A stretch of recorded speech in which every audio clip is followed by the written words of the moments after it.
grab your drinks and have a seat. It's time for serial killers.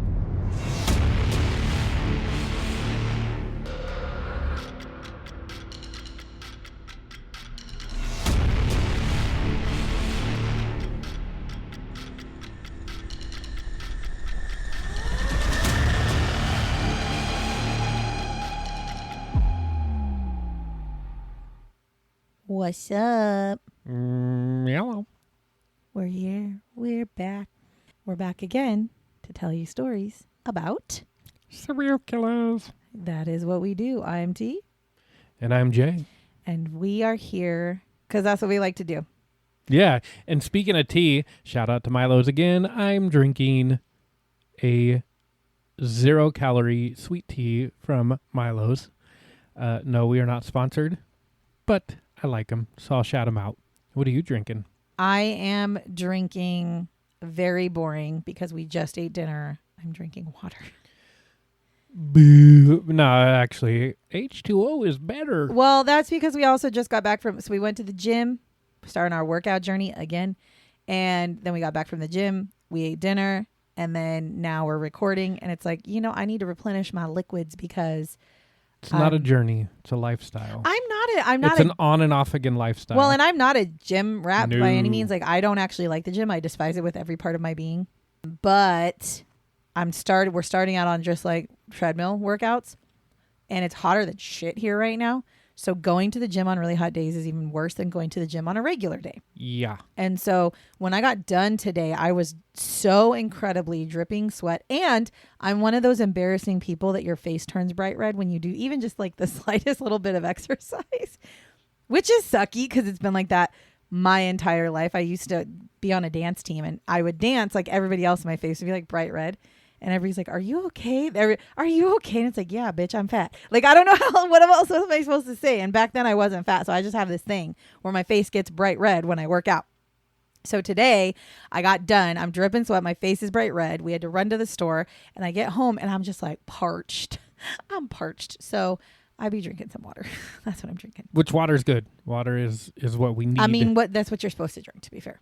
Yeah, and I've realized that we don't do a lot of weights and stuff right now because we're trying to get back into the journey. Yeah. So it's a lot of cardio and stuff like that. But I've realized the cardio, I used to listen to music. I know how long songs are, so then it doesn't make the time go by any quicker. So I'm like, oh my God. So I started watching movies, and when I get wrapped up in the movie, I'm like, oh, sweet, I've already been walking for 20 minutes. Cool. So my problem with doing that is when I walk on the treadmill, I like to walk to a beat. Right? So I will literally change my pace. Yes, we know because you change to a damn near sprint when it's a fast song. I do. I change my pace. And both me and our son is like, switch the song. You're going to die. I literally do. But I've tried watching shows or movies and I just can't walk. Like I can, but it's not. I'm focused on the walking. I don't get involved in I don't know. I've tried podcasts. I've tried it all.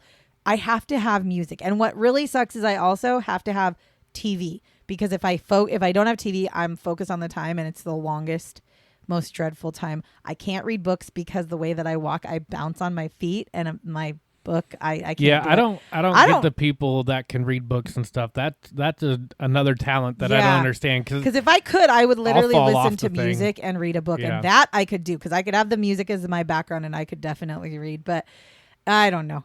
I got to find something out. I got to figure something out though, because it's dreadful. It's dreadful.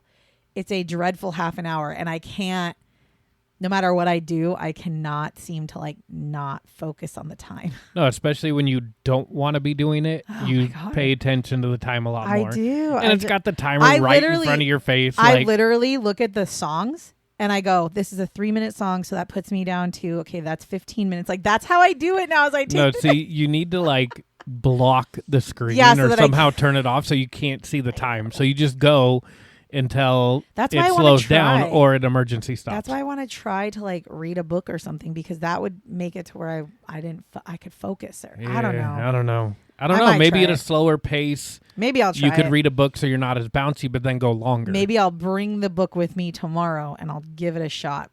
Okay. Yeah, Anyways, we'll we are not. a podcast about health. No. Don't take health tips from us because Hell no, this is why we don't have video, people. by goodness, we are not the people to be listening to, but we're just explaining to you why I'm drinking water today, and then we get on rants because that's what we do on this lovely podcast. But to reel it back in, yes. Who are we talking about today? So today we are talking about a man named Tommy Lynn Sells. Tommy Lynn is known, not Tommy Lynn. We're going to call him Tommy. I don't know why I call him Tommy Lynn. Tommy Lynn. I guess because I was thinking Tommy Lee. But anyways, Tommy is nicknamed the Coast to Coast Killer. He has victims of 2 to 13 or more. Okay. His nice spread. murder dates are 1980 to 1999. His location of murders is Missouri, New York, Illinois, and Texas. Now, I know I said 2 to 13 or more, but that is you just gotta hear me out because he was only convicted of 2, but they know he killed more than 2. But there's a reason, right? And I'm trying to figure out are some of these 13 in states you didn't talk about? Because how are you coast to coast when you only go Texas and East Coast? I don't know. That's just what he was. I'm just trying to dial in the nickname. His method of murder was knife for most of them, and a characteristic was also rape, but that was not in all of them. Seems to go hand in hand a lot with these conversations. For real. All right. So the background on Tommy. So Tommy was born June 28th, 1964 in Oakland, California. He was one of 5 children, and he also has a twin sister. Now, at the age of 18 months old, both him and his twin sister contract meningitis, which, again, this is in the 60s. Even now, meningitis kills people, especially babies. But back then, it's really, truly like touch and go. Yeah. And the fevers and stuff you can spike during it. Like, it can mess with you. It's pretty gnarly. So he actually ends up surviving meningitis, but unfortunately, his twin sister does not. So his twin sister passes away at 18 months old. Now, shortly after this happens, Tommy is sent to live with his aunt in Holcomb, Missouri. Now, I do not know why, but my thought process in this is he's one of 5 children. His mother just lost her daughter, and I almost wonder if she couldn't stand to look at him because it was his twin. That's kind of what I'm thinking too. Yeah. I don't know if that's the reason. Oh, you remind me of your twin sister. Or can't just handle it. Yeah, and because I can't understand why he got sent away at I don't even know how old he was, but again, it was shortly after his sister died. So he was definitely still like a toddler. Now, when he's 5 years old, he is actually sent back to live with his mom. And here's why. Because the aunt that he was living with basically said, he's living with me. I'm taking care of him. I want to legally adopt him. That sounds pretty fucking fair. Especially at that young of an age. The kid doesn't know any better. He's 5 years old, yeah. But his mother was like, nope. And so she had Tommy sent back to her. At age 7. Look, you got rid of your kid. I know. It's at weird, 2 right? years old. And then you want him back because somebody wants to legally adopt him and take care of him? Yeah, I don't like that. At age 7, Tommy begins to regularly drink alcohol. At the age of 7. At this time, he would actually take it from his grandfather's stash because they were all living in the same house. And his grandfather had a stash of alcohol, and he would go in there and he would take it and drink it. By age 8, an older man named Willis Clark begins a friendship with Tommy. Yeah, we know what that means. Exactly. And not long after their friendship starts, he begins to molest Tommy. Also, we must note here that it is said that his mother not only encouraged the friendship between the two, so she literally was like, oh yeah, Willis, you can be friends with my fucking 8-year-old child. But she also consented to the molestations as well. As in, it sounds like Willis talked to her about having feelings for her little fucking 8-year-old, and she's like, well, yeah, I guess. And if she didn't win Mother of the Year already by sending him away and then taking him back, here's Exhibit B. So now at age 10, Tommy begins smoking. So now he's 10 years old. He's smoking. He's drinking. He's turning 35. Basically, poor guy. He's got to start paying taxes. I shouldn't even say poor guy because the shit he did, I can't. I just think of a 10-year-old kid. That's fucked. Yeah, poor kid. At age 13, he actually gets kicked out of his house. At age 13, he gets kicked out. And no, it doesn't say why, but I've never understood the concept of kicking somebody out of your house ever. But I also have never understood the concept of somebody that is under like 18, under 16. How does a 13-year-old survive in the world without a home? Like, I don't understand. And get this, shortly after he gets kicked out, his mom takes his siblings and leaves town. Tommy's gone, let's go, and just leaves him. Literally leaves him. Now, in 1978, Tommy is now 14 years old. He actually begins to live a nomadic lifestyle because honestly, what other fucking choice did he have? He got kicked out of his house, abandoned by his mom, already living kind of on the streets. So he's 14 years old and he's like, okay, well, I guess I'm going to figure it out. So when I say nomadic lifestyle, I mean that he would literally train hop and he would hitchhike through different counties and states at the age of 14. He would use drugs. He was using alcohol heavily during this time. And my guess would be it was because he was coping with his fucking life. At 14, you're living completely on your own, homeless. You have no fucking support.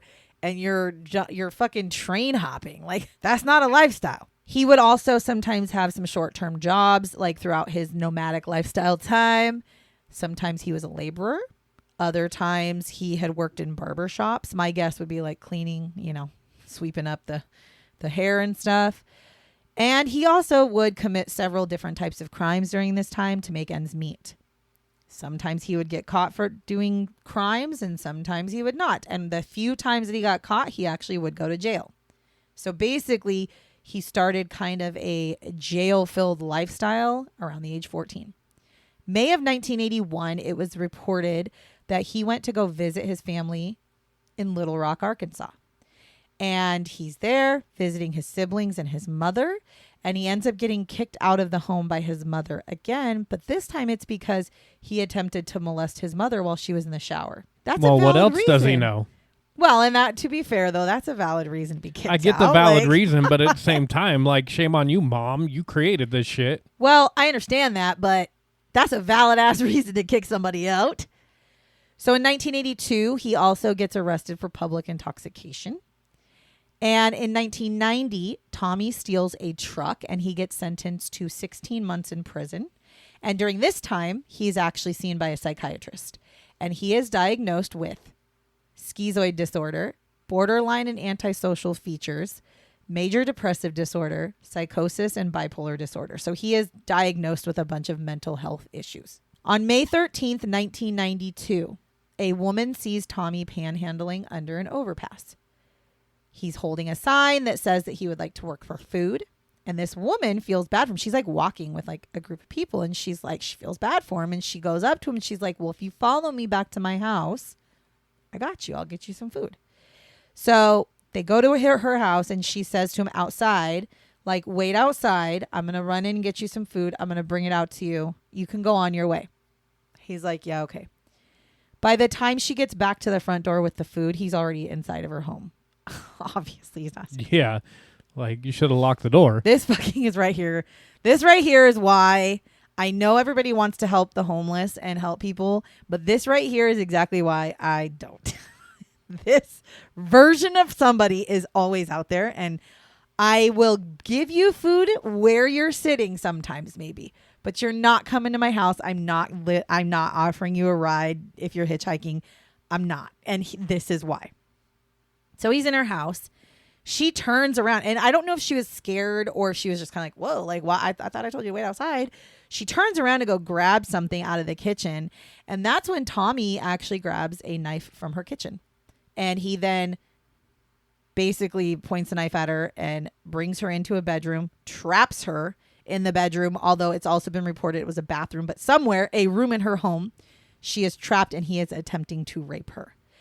And she fights back like a boss ass Get it, girl. bitch. Hell yeah. She ends up hitting him in the head with a ceramic duck like multiple times and actually gains control of the knife. Hell yeah. She ends up stabbing him, which does nick his liver and his kidney. Unfortunately, Tommy ends up taking a piano stool and beating her multiple times with a piano stool, which are heavy. If people don't know, Piano stools, I mean, I guess I don't know for sure what kind of a stool was, but the stool I'm envisioning is the one that it's like a piano open up bench. and you can put sheet music in it. Yeah, that's what I'm thinking, because that's normally what you see when when you see a piano. He picks that up and beats her in the head. Then he also stabs her 18 times. Damn. Tommy then tries to leave, but unfortunately his injuries ultimately lead to him being brought to the ICU and being put into police custody. So he couldn't run away because he was very much so injured. Now, the woman actually ends up going to the hospital with horrific fucking wounds. They do require surgery, and she does survive. Hell yeah. She even told 2020, because of course, after this whole thing has come out, they interview her, and she said, "I just wanted to get away, and I didn't realize I had stabbed him. It was very, very, very hard to know that I had the capability of hurting someone like that. I always felt if something like this had ever happened to me, I would just faint and die. I would not fight. But I found out that I was somebody different." So what's really sad about that is in her brain, she thought that she was going to be, she's like a very passive person. But when push came to shove, she fucking stood up for herself, beat the shit out of him, stabbed him. And she feels bad about that.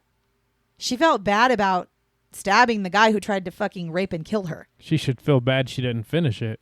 Well, I mean, she's not like us, so obviously. But, you know, like, good on her, though. Her fight or flight kicked in and she fought and she lived because of it. But to know that in the beginning, she was like, it's really hard for me to even grasp the fact that I could hurt somebody in that way. That also tells you how good of a person she is. So Tommy is charged in September of 1992 for this crime, and he ends up taking a plea deal on malicious wounding charges. That's weird because you would think like attempted murder would have been in there somewhere. Yeah, attempted rape, any of those. He is sentenced to 2 10-year imprisonment charges. And while he's in prison, Tommy actually ends up marrying a woman named Nora Price.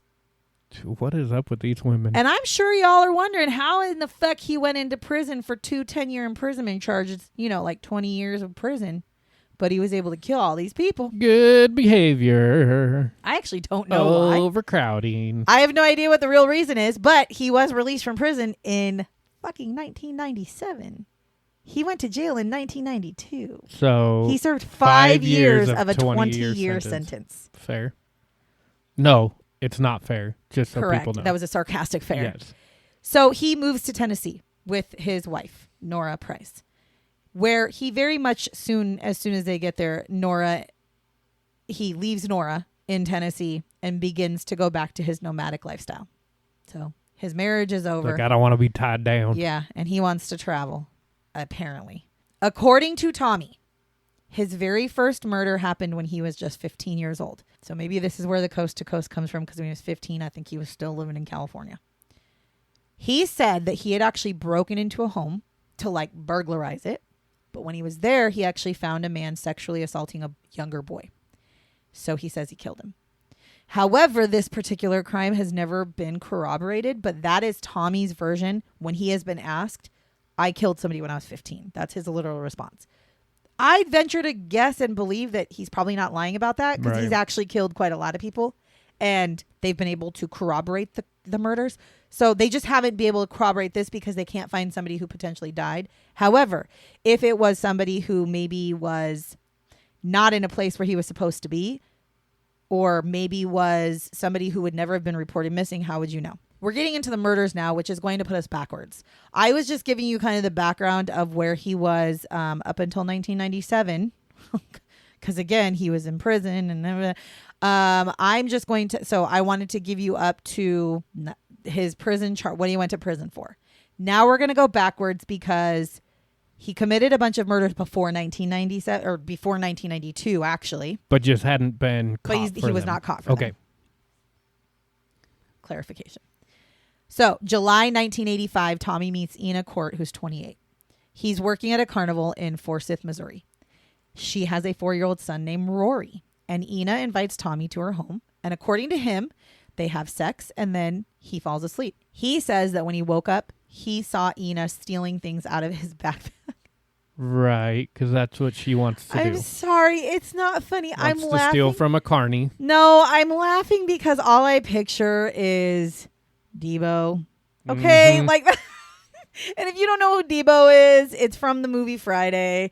And I literally picture, because Debo beats the shit out of a girl because he thinks that she's stealing out of his. That's all I picture. It's not. Apologies. Okay. I'm sorry.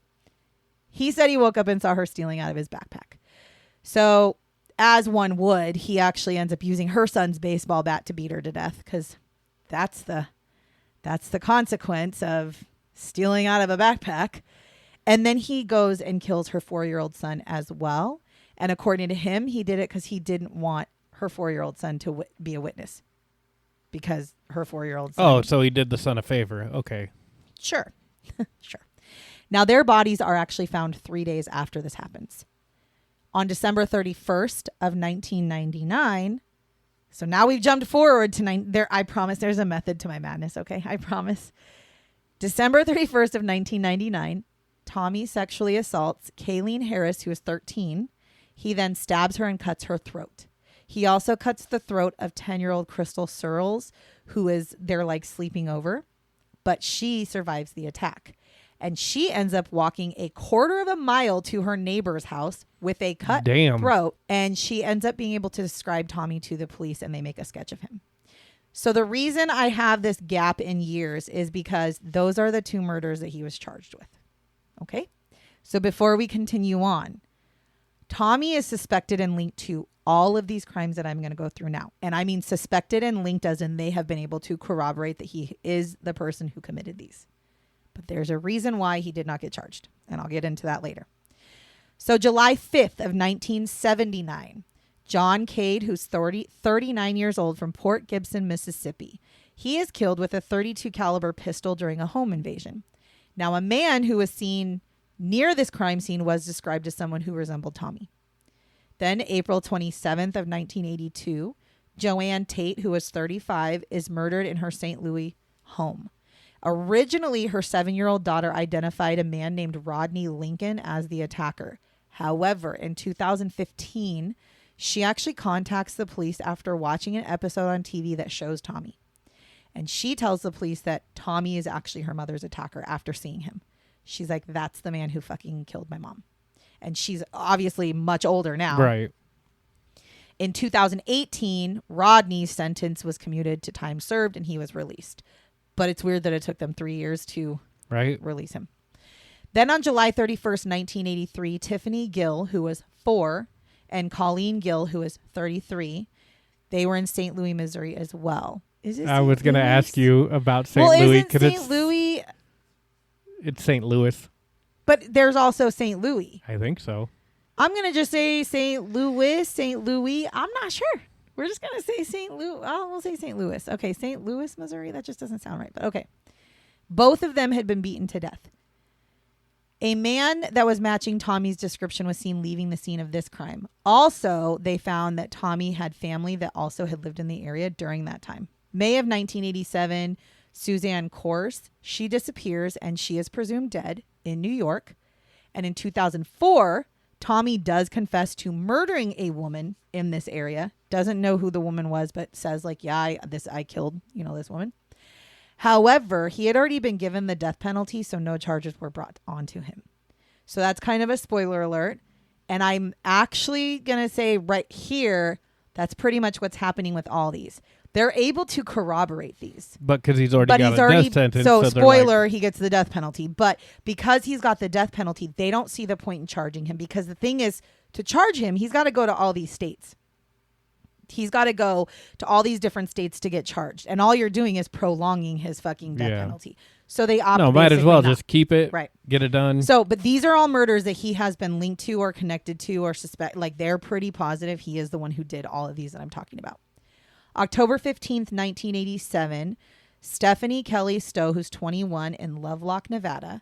She was last seen at a truck stop, and Tommy does admit to her murder. He said that he picked her up and offered her a ride to Reno. They took LSD together, and he strangled her. He said he covered her body in concrete and dumped her in the hot springs, and her body has never been found. November 17th, 1987, the murder of 4 members of the Dardine family in Illinois. He was picked up by Keith Dardine, who was 29, who brought him home to dinner. He then proceeds to kill the family of 4. This includes Keith, his wife Elaine, their 3-year-old Peter, and a newborn baby. Then September 11th, 1988, the murder of Melissa Tremblay in Lawrence, Massachusetts. Then on December 18th, 1988, Kent Allen Lawton, who was 51 from Tucson, Arizona. Now, his claim is that he had stabbed Kent because he refused to pay for drugs. And his body is actually found 2 days after he's been killed. In 1989, he murdered a coworker in Texas. December 9th of 1991, Teresa Hall, who was 25, and Tiffany Hall, who were 5, from Marianna, Florida. He had beaten both of them to death, and Tommy did confess to this murder. October 13th, 1997, the murder of 10-year-old Joel Kirkpatrick in Lawrenceville, Illinois. His mother was actually originally convicted for this murder. He confesses to this murder, and she is actually exonerated for his murder. November 18th, 1997, the murder of Stephanie Mahaney near Springfield, Missouri. December 14th, 1997, Yvette Sophia Mueller, who is 19, in Las Vegas.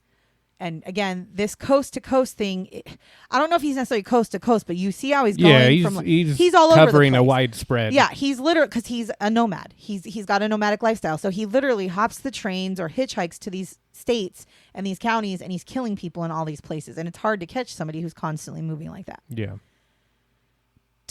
So he's in Las Vegas. Her, Yvette's body is never found. But Tommy said he had told the police that he had raped and killed a woman in that area. He dismembered her body and buried her next to Snake River. But the river had flooded, and so her body most likely had washed away. But they are pretty positive that he's referencing Yvette because, again, a lot of these women or people he killed, he doesn't know their names. He just can explain to them maybe what they looked like or whatever, and what his descriptions are match what Yvette would be. April 15th, 1998, Thomas Brose, who's 40, from San Antonio, Texas.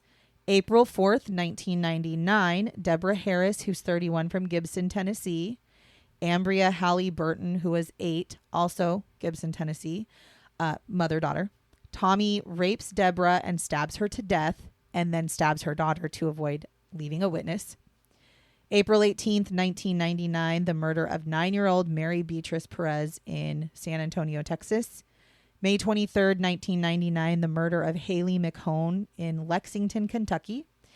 And then July 5th, 1999, Bobby Lynn Wolford. She's 14, from Kingfisher, Ohio. He picks her up from a Love's gas station. He drives her to a secluded area where he sexually assaults her, kills her, and then dumps her body on the side of the road, but does keep 2 of her earrings. Okay, so we're going to get back to the murder that I said before, which was, I'll reiterate it. So December 31st, 1999, Tommy sexually assaults Kayleen Harris, who's 13. He then stabs her and cuts her throat. He then also cuts the throat of 10-year-old Crystal Searles. But she survives the attack. She walks a quarter of a mile to her neighbor's house with her throat cut, and she ends up describing to the police the man that attacked her and her friend, and they make a sketch of him. So that's where we're at. So after Crystal describes this sketch, or describes Tommy, and the sketch is released, police are able to identify who he is. They're able to literally have people come forward and say, I know that guy, that's Tommy. That's Tommy Sells. So they end up looking for him, finding him. They arrest him. And when they arrest him, he actually confesses to multiple murders, hence the ones I just read to you. Which originally the police were like, nah, nope. I don't think you really killed that many people. They didn't believe him. They didn't think he was telling the truth. I don't know why. I don't know why they were like, nah. Maybe they thought he was just like showboating or something. Well, a couple of them, other people were arrested for it, so they were probably like, yeah, right. So on February 8th of 2000, Tommy is indicted in Texas for the murder of Kayleen Harris, the girl the last girl that he killed. And he was actually convicted of capital murder. And on September 18th, 2000, he is sentenced to death. Now, Tommy does end up appealing the conviction and the sentencing, to which the Texas of Criminal Appeals rejects his appeal. And they're like, absolutely not, on March 12th, 2003. In 2004, Tommy then confesses that on October 13th, 1997, he went into a home and killed a little boy and then fought with the mother. These details were consistent with a case that they had of Jewel Rhea Harper. Now Jewel was initially convicted of her son's murder. And she was acquitted in 2006 after Tommy confesses in 2004. So again, he's confessing to all these murders, and some of them, like you said, other people have been held accountable, and so they're like, oh. But then they find pieces, right? They find things or whatever. They find items or things that connect it. So they know for sure that, yes, he did these things. Maybe they found out that he was in the area at the time, whatever, but they were able to link him to all the ones that I had already told you. But they didn't charge him with them because he was already given the death penalty. Yeah, especially like maybe he was giving details that weren't shared in the news or whatever to kind of like, okay, yeah, you were really there. Right. Now on April 3rd, 2014, Tommy Sells is executed by lethal injection.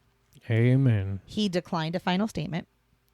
And his final meal was barbecue chopped brisket, chilled pasta, peas and carrots, sliced pickles, sliced bread, and then he also had his choice of tea, water, or punch. Now, fun fact, this is not a meal that he requested because the state of Texas no longer allows for special meal requests for death row inmates, which I think they should get fucking bread and water. He gets whatever they're serving in prison for the day. So he doesn't get a special meal for his death, which I actually don't mind. I don't think we should be like, I'm sorry that you're dying, but, maybe you shouldn't have killed a bunch of people. I don't know why you get a special meal before you go dead, but whatever. This is the story of Tommy Lynn Sells. Do you want to know the shots? Oh, we always do. That's what we sit through this for. So Tommy said that while he was committing the crimes, he would oftentimes relive the molestation experience that he had had with Willis Clark, which I'm not going to deny that could not be a possibility. Like, I absolutely think there is a very good chance that that's exactly what he was doing because he had a lot of mental health issues and that was his way of dealing or coping with it. However, it doesn't make it right. I don't really care if you're reliving your fucking nightmare. You need to create a nightmare on everybody else because you have nightmares. Like, that sucks. Now, police actually believe that Tommy has murdered at least 22 people. So they have been able to pretty much link him to at least 22 people that they can connect him with. They can kind of connect the dots. Now, you'll never know because he's dead. And he's admitted to a shit ton. You already know how many he admitted to. Right. So he admitted to a bunch of them. But they're able to find other scenarios or other cases in areas where he potentially was. See, and my thing is, it's like he was going to die. He knew it. He was confessing. But they're tagging more on. And I'm just kind of like, because why wouldn't he if he confessed to those? Well, because you got to think about this. You're talking about a 19-year period. Okay. Their literal estimation, and actually, yeah, that's right. Okay. So you got to figure he's trying to confess to how many people he killed over 19 years, traveling all over, drunk, doing drugs. A lot of the times when he murdered these people, most likely he wasn't even in the right frame of mind. Not like out of it, but like he could have been high. He could have been drunk. That could, so you're trying to listen to somebody who's telling you all these people.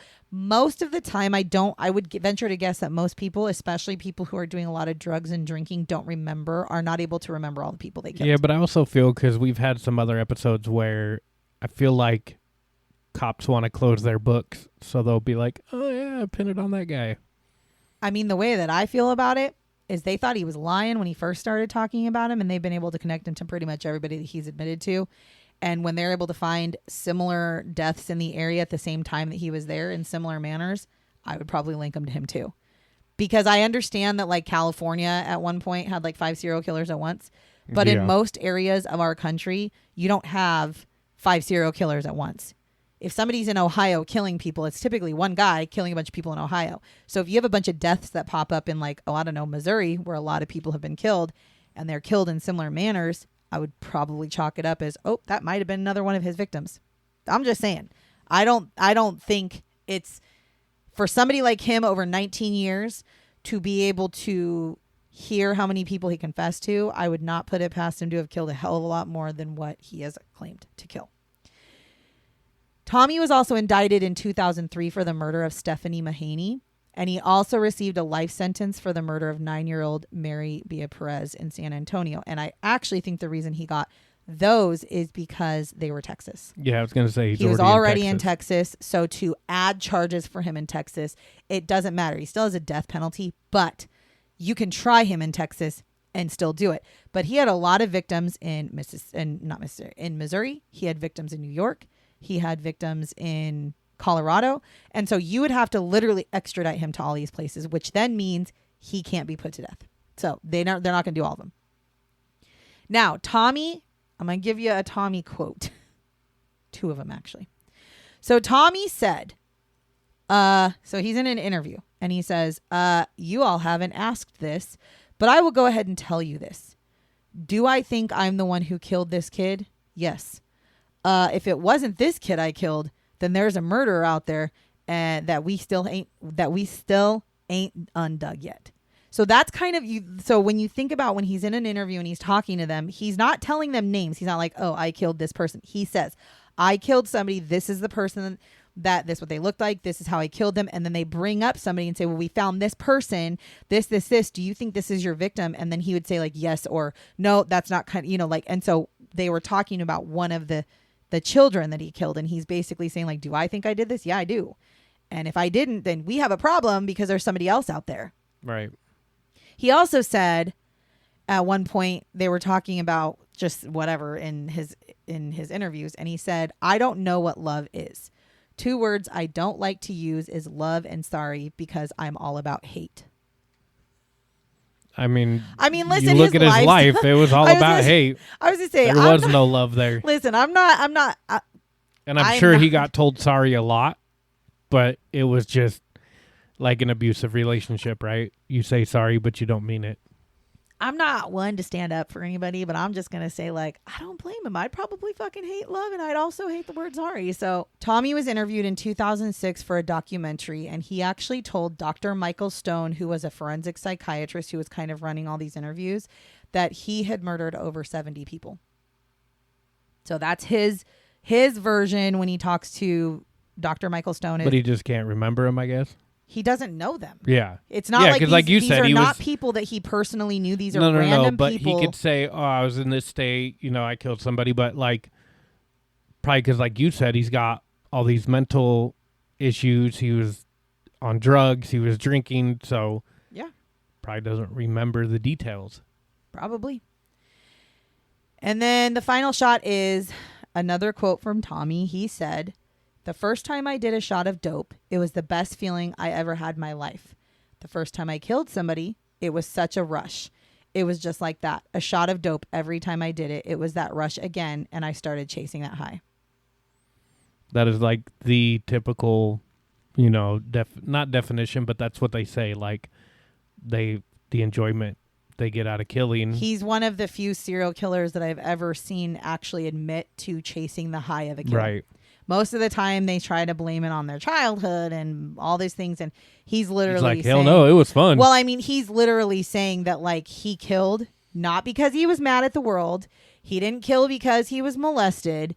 He didn't kill because he was abused. He killed because he was chasing that high that he liked so much killing. He got a high. He wasn't getting it any other way because his life was shitty. Right. And that's not to excuse what he did. And I'll be honest with you. I think in this scenario, his punishment fit the crime. He killed at least 22 people, but his claim is 70. And I would venture to guess it's probably closer to 70 just based off the time. Well, and the kids is like, irritates the shit out of me. Well, yeah, because he kills kids because I don't want them to witness. I mean, to be fair, the last people he killed were little girls. Yeah. But also, how about that, though? That 10-year-old little boss-ass girl. Hell yeah. How you walk a quarter of a mile with a cut throat and then also still be able to put that motherfucker in jail. And the lady from earlier who got stabbed 18 times. Like, oh, man. I just that's like movie shit. It totally is. But yeah, I don't know. To me, this is what the death penalty was built for. And this is why if they take the death penalty away, okay. But I do still feel like in every state, I know a lot of states don't have them, but I do think that instead of banning the death penalty, this is what I think they should do. I think they should say that you can't give death penalty except for extenuating circumstances. Like this. This is somebody that if he were to ever get released from prison, he would go right back to it. And the thing is, we see this happen so many times. People who are put into jail and released, and then they go out and kill. We see serial killers who've been jailed for 15 years for murder and then go out and murder some more. So it's like, there's always that risk that somebody who gets life in prison will get out of jail. And in my opinion, if it's somebody that is to this caliber, where one, he does not have any remorse killing the people that he does. He's proud to talk about the people he killed. He is saying that he likes killing people for the thrill of the kill. These are the kind of people that you cannot save them. And he deserves to be dead because nobody is safe if he's alive. See, and life should be defined as, you got sentenced to life. You're in jail till you die. There is no number. You would think, but that is not how our justice system works, and I don't understand that. There is no number. Anyways. You are going to die. I know. I've never understood why they call it life because, like, typically people who get life, they get out at like 25 years. And it's like, well, your life, unless you're telling me that people live to be 25 and that's it, like, that doesn't even make sense to me. So I just think, this is why I still to this day think that we need to have justice reform and prison reform, because I think that we are so backwards. I think we don't reform prisoners that deserve to be reformed, and then we also let out prisoners who don't deserve to be let out. And we keep the ones who don't deserve to be in. Like, it's just that we just are so backwards. Our system is so fucking backwards. So that's the story of Tommy Lynn Sells, the coast to coast killer. Yeah, that's a crazy story. Not really crazy, but he's like your textbook serial killer. Yeah, but it's crazy. Like, they catch him for only 2. They've then added on more that they can connect him to. He's saying 70, so it's crazy what it could be. Yeah. Like, compared to what they've proven and what he's saying, like, it's just crazy to know there's that much. Because if he's chasing that high and it's over a 19-year period, you do the math. It's like there's such a wide gap between some of the deaths that there's no way if he's chasing that high that he wasn't doing more. That's what I think. So when he says the 70, I'm like, yeah, that's what probably I think. true. I think he's right there, and I think I'm inclined to believe that he killed at least 70 people. Yeah. And probably more so. So if you like the things that we talk about, if you like hearing about the serial killers that Jay and I be talking about, make sure you're following us and share us and continue to look forward to every Thursday when we drop our new episodes. Yep. And we appreciate every single one of you out there because you are sharing us. You are. Because we are getting more downloads. We're growing. So we appreciate you. We will keep on keeping on. We will. So until next week, thank you very much for listening to us talk about the Coast to Coast Killer. Goodbye. Bye-bye. Remember to lock your doors and bar your windows. Until next time.